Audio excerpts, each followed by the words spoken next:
Hi friends, ಇವತ್ತು ನಾನು ಒಂದು ವರ್ಷ ಇಟ್ಕೊಂಡು ತಿನ್ನುವಂತಹ ಉಪ್ಪಿನಕಾಯಿ ರೆಸಿಪಿಯನ್ನು ತೋರಿಸ್ತಾ ಇದ್ದೀನಿ. ಮಾವಿನಕಾಯಿ ಉಪ್ಪಿನಕಾಯಿ. ಮೊದಲು ಮಾವಿನಕಾಯಿಯನ್ನು ಈ ಥರ ನೀರಲ್ಲಿ ಹಾಕಿ ಚೆನ್ನಾಗಿ ತೊಳ್ಕೊಬೇಕು. ಅದಾದಮೇಲೆ ಕಾಟನ್ ಬಟ್ಟೆಯಿಂದ ನೀಟಾಗಿ ಅದನ್ನು ಒರೆಸ್ಕೊಳ್ಳಿ.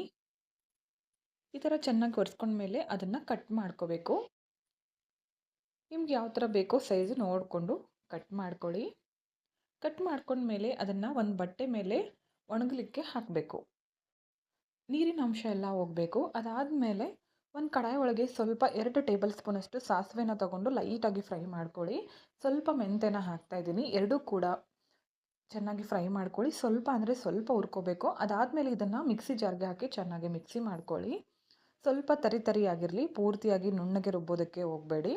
ಇದನ್ನು ಹಾಕಿದ ಮೇಲೆ ನಾನಿಲ್ಲಿ ಎಷ್ಟು ಮಾವಿನಕಾಯಿಗಳನ್ನು ತಗೊಂಡಿರ್ತೀನೋ ಅದಕ್ಕೆ ಎಷ್ಟು ಬೇಕೋ ಅಷ್ಟು ಅಚ್ಚ ಖಾರದ ಪುಡಿಯನ್ನು ಹಾಕ್ತಾಯಿದ್ದೀನಿ. ಹಾಗೆ ಉಪ್ಪು ಕೂಡ ಎಷ್ಟು ಬೇಕೋ ನೋಡಿಕೊಂಡು ಹಾಕ್ಕೊಳ್ಳಿ. ನೀವೆಷ್ಟು ಮಾವಿನಕಾಯಿ ತೊಗೋತೀರೋ ಅದರ ಮೇಲೆ ಈ ಕ್ವಾಂಟಿಟಿ ನೋಡಿ ನೀವು ಹಾಕ್ಕೋಬೇಕಾಗತ್ತೆ.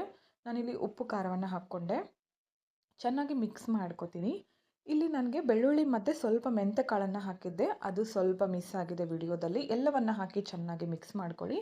ಹಾಗೆ ಸಾಸಿವೆ ಎಣ್ಣೆನ ನಾನು ಸ್ವಲ್ಪ ಬಿಸಿ ಮಾಡಿ ತಣ್ಣಗಾದ್ಮೇಲೆ ಇದಕ್ಕೆ ಹಾಕಿ ಕಲಿಸ್ತಾ ಇದ್ದೀನಿ. ನೋಡಿ, 1 ವರ್ಷ ಇಟ್ಟು ತಿನ್ಬಹುದಾದಂತಹ ಮಾವಿನಕಾಯಿ ಉಪ್ಪಿನಕಾಯಿ ರೆಡಿ ಆಯಿತು ಫ್ರೆಂಡ್. ನೋಡಿ ಎಷ್ಟು ಚೆನ್ನಾಗಿ ಬಂದಿದೆ.